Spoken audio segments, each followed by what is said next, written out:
Kyuko wa soko desu. Kyuko wa soko desu. The airport is there. So you have Kyuko, which means airport, and then wa for is, soko there, and des, kind of making it a sentence. Kyuko wa soko desu. You have the ku, u, ko, u.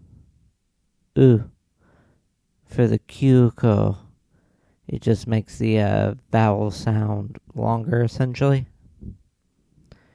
Then, if you were going to ask a question, Kyuko wa doko desu ka is where is the airport, as opposed to Kyuko wa soko desu, the airport is there. Then another example, kind of, is Eki wa soko janai desu, meaning the train station isn't there. So you would have Eki wa soko desu if the train station is there. Eki wa soko janai desu, the train station isn't there. So you have eki for train station, and it's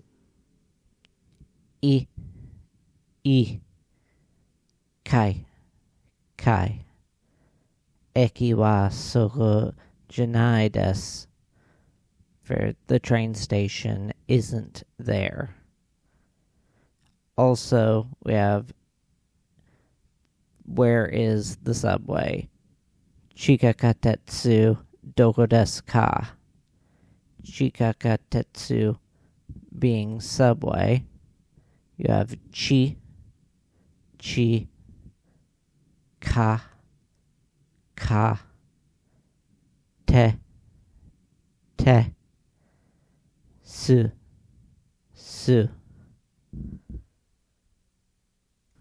Using this in another sentence, Kyuko wa koko janai desu, meaning the airport is not here or isn't here. So janai desu is the negative there. Koko meaning here. And then Kyuko, of course, meaning airport.